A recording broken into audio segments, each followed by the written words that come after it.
Hi hello welcome to Bharat sports Telugu. Team India wicket keeper Ishan Kishan భారత జట్టుకు దూరంగా ఉంటున్నాడు. ఈ ఏడాది ఆరంభంలో దక్షిణాఫ్రికా పర్యటనకు వెళ్లిన ఇషాన్ సిరీస్ ఆరంభానికి ముందే స్వదేశానికి వచ్చాడు. అప్పటినుంచి బీసీసీఐ, భారత జట్టు మేనేజ్మెంట్ టచ్లో లేడు. స్వదేశంలో ఇంగ్లండ్తో 5 మ్యాచ్ల టెస్టు సిరీస్కు ఇషాన్ అందుబాటులో ఉంటాడనుకున్నా. అది జరగలేదు. చివరి 3 టెస్టులకు ఇటీవల బీసీసీఐ సెలెక్టర్లు భారత జట్టును ప్రకటించినా అతడిది చోటు దక్కలేదు. కేఎస్ భరత్, ధ్రువ్ జోరెల్లు కీపర్గా కొనసాగారు.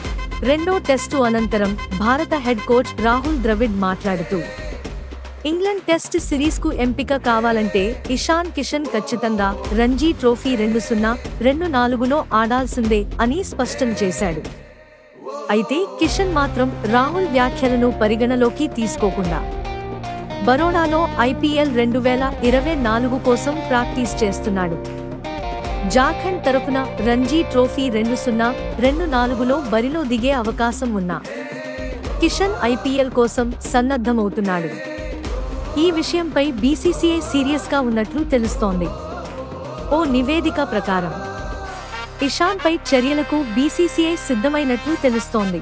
2024 నుంచి 25 వరకు ఏడాదిగాను బీసీసీఐ ఆటగాళ్ల సెంట్రల్ కాంట్రాక్ట్ జాబితాను త్వరలో ప్రకటించనుంది.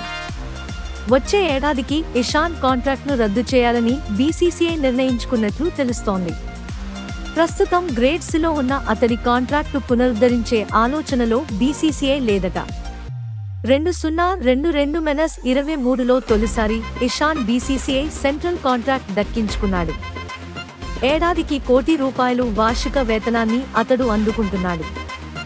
ఐపీఎల్ టోర్నీలో ముంబై ఇండియన్స్ తరఫున సత్తా చాటిన ఇషాన్ జాతీయ జట్టులోకి వచ్చిన విషయం తెలిసిందే.